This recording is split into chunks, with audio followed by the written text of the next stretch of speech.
O Laboratório de Dados e Narrativas na Favela da Maré, o DataLab, existe desde 2015 e desenvolve um trabalho de reportagens, consultorias, relatórios analíticos, oficinas e eventos que exploram a potência e a realidade das comunidades. Na página do DataLab, você encontra um guia cultural das favelas e um mapa com iniciativas de comunicação dentro das comunidades. Quem vai contar um pouco mais sobre esse trabalho é a jornalista Gabriele Rosa, formada pela PUC-Rio e colaboradora do DataLab. Oi, Gabriela, tudo bem? Boa tarde. Oi, tudo bem? Boa tarde. De onde surgiu a ideia do DataLab e quais são as frentes de atuação do projeto? Então, o Data, como você falou, é uma organização, né, que fica na Maré e atua com jornalismo de dados, na verdade, com jornalismo pautado pela periferia, então jornalismo que, enfim, traz em suas pautas questões relacionadas a território, gênero, raça, não só a periferia territorial, mas outros tipos de periferia. E ele surgiu com a Clara Sacco e com o Gilberto Vieira, é uma ideia que eles tiveram em 2015, como você falou, pensando na produção de dados e no compartilhamento desses dados que dizem respeito às favelas, né, às periferias, assim. Eles entendiam, na época, que faltava esse tipo de conteúdo, já começava a surgir essa coisa do jornalismo de dados, né? Então, assim, estava no início das pessoas começarem a falar sobre, e eles começaram a sentir essa falta de ter um conteúdo pautado em dados, entendendo já a importância dos dados para a política pública, para a formação de política pública, para a formação das próprias reportagens, né, para qualificar o debate público, enfim, e aí eles foram lá e desenvolveram. Foi um pouco isso. E qual o perfil da galera que faz parte do projeto? É bem variado, assim. Agora somos 12 pessoas, mais ou menos. Alguns moram na Maré, outros não. Mulheres, eu acho que a grande maioria são mulheres negras, enfim, bem variado. É legal que traz um pouco da representatividade, né? Uhum, sim. Gabriela, a gente viu que você fez uma matéria muito interessante sobre a epidemia da fome nas comunidades e como que pode ser agravada por conta da pandemia. Quais são as situações das comunidades e como os moradores têm se articulado nessa questão diante da ausência do Estado? Então, a gente está fazendo essa cobertura agora em parceria com outros veículos de comunicação, Nós, Janeiro e Número, Asmina.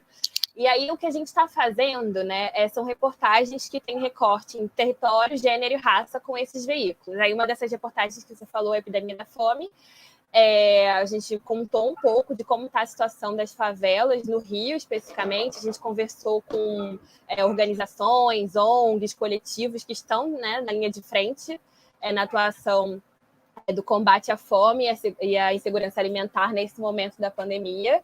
E, assim, o que eu sempre falo, o que eu estou percebendo, assim, desde o início dessa cobertura, é que, enfim, essas coisas que a gente está abordando, essas pautas que a gente está fazendo, elas sempre estiveram aí, né? Não é uma novidade ter fome, não é uma novidade, enfim, a saúde pública nas favelas está precarizada, e as coisas estão acabando ficando mais, assim, intensas e problemáticas nesse período, porque, enfim, o mundo todo está assim.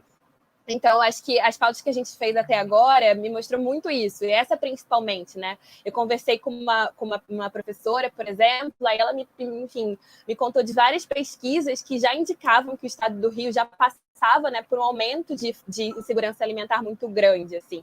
Então, eu acho que foi assim, ruim, mas foi interessante entender que a gente está num momento muito complicado, mas ligando para as pessoas, ligando até para essas ONGs e para essas instituições, pesquisadores, são informações assim até cotidianas para eles, sabe? Então, assim, foi bem assustador perceber que é um histórico, na verdade, não é uma coisa momentânea. E aí que nesse momento fica ainda mais dramático, né? Fica ainda mais difícil de lidar, assim. Sim. E outro problema que a gente sabe, além da fome, a gente sabe que existe um problema muito grande no sucateamento da saúde. E a gente viu que você também fez uma reportagem sobre as clínicas da família. Qual foi a situação que você encontrou nesse momento em que a população mais precisa de unidade de atendimento funcionando?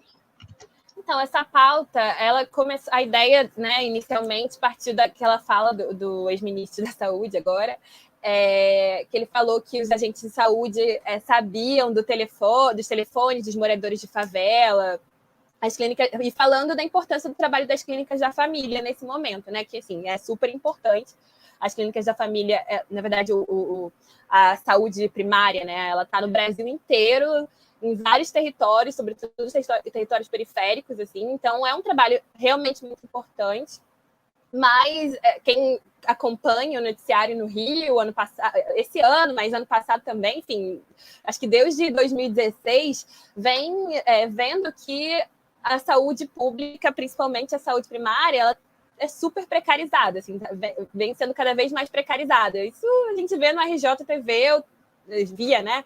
Todos os dias, greve, passeata, enfim, funcionários sendo demitidos o tempo todo, pessoas sem receber o salário. Então, isso já era um noticiário. E aí, quando ele falou isso, assim, a gente ficou perguntando, gente, como assim? Tipo, ok, é muito bom que esses funcionários, eles, enfim, sejam, né, nessa linha de frente, sim, contra o coronavírus nas favelas, mas, na verdade, como eles estão, né? Tipo, essa foi a nossa pergunta inicial, assim, será que eles estão preparados, né, mentalmente, né, fisicamente, com salário, para atender essas pessoas, assim? Porque, pelo que a gente via nos noticiários, eles já não estavam, assim. E aí a ideia foi, a gente partiu disso, e aí eu fui conversar, enfim, conversei com muitas pessoas, de vários agentes de saúde, médicos, de várias favelas, para entender um pouco essa questão. E aí conversando com eles, assim, foi ainda até mais dramático, porque além da questão de, como eu falei, falta de pagamento, eles são super sobrecarregados agora, porque tá na reportagem, né? Muitas demissões, principalmente de agentes de saúde, foram mais de 2 mil agentes de saúde demitidos. Eles estão com um problema de saúde mental, assim, dramático, sabe? Então, que obviamente, né, vem desse desgaste, vem dessa precarização. Então, assim, nesse momento que a gente precisa tanto deles, eles estão assim, né, com dificuldade de tudo, assim, com falta de EPI, com vários outros problemas. Eles são linha de frente, né? Eles são linha de frente nisso tudo. E são principais, a gente vê pelos números, né, que muita gente está sendo infectada também. Uhum, sim, sim.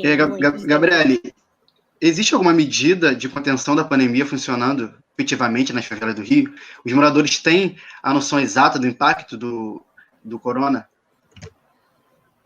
Então, difícil dizer, né? Você está falando uma medida efetiva que tá para conter o Covid nas favelas, né? Isso aí. Assim, eu não sei, a gente está acompanhando em algumas pautas, né? Assim, como a gente não está indo também presencialmente, infelizmente, não pode ir, né? A gente está acompanhando de casa, assim. O que a gente vem, os próprios, né, repórteres do Data vêm relatando, assim, essa coisa de não estar sendo muito efetivo. Tem uma reportagem no Data, que acho que vale super ler, que é um pouco sobre isso, sobre aglomerados, né, urbanos, assim, que são essas favelas onde muitas pessoas estão concentradas, existem muitos habitantes e elas estão em habitações precarizadas, enfim, em espaços super difíceis de ficar 24 horas, ou assim, ou uma família muito grande, ou a casa é muito pequena, falta janela, falta água, falta um monte de coisa. Então, eu acho que essa dificuldade estrutural de habitação nesses territórios dificulta muito que a medida principal, né, para conter o Covid, que é isolamento, que é a quarentena, aconteça nesses territórios, assim. Então, eu acho que, como eu falei, as clínicas estão fazendo um ótimo trabalho, assim, algumas pessoas até continuam, né, falando comigo, o presidente do sindicato da agência de saúde continua falando comigo, me mantendo informada, assim, sobre o que está acontecendo. O trabalho dele é super, super importante, né, assim, mas não é suficiente, né, como a reportagem mostrou, e, enfim, esses problemas estruturais de desigualdade acabam ficando ainda mais, agravam muito, ainda mais o problema nas favelas, né? É um problema na estrutura, né, na raiz, então é difícil. Eu moro na comunidade e eu vejo que as pessoas têm muito dificuldade de ficar em casa porque não moram numa casa que é confortável e tudo mais. Uma coisa que é legal também abrir assim, os sites das 4 organizações que estão fazendo a cobertura, assim.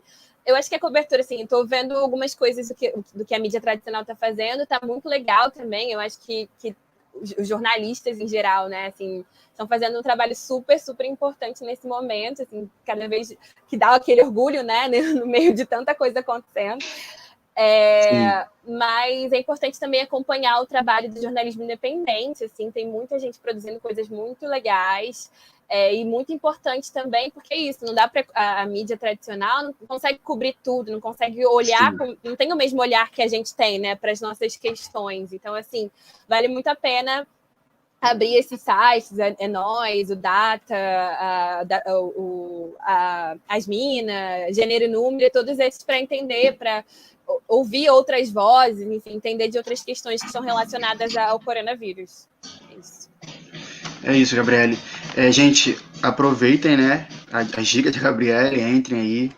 E muito obrigado pelo bate-papo, pela conversa, e que a gente possa fazer isso mais vezes. Sim, sim. Muito obrigada, adorei também. Eu que agradeço. Gente, é isso. Fiquem em casa e se precisarem sair, não esqueçam a máscara e vamos lá nessa luta aí. Obrigado, Gabriele. Nada, imagina. Tchau, tchau, gente. Tchau.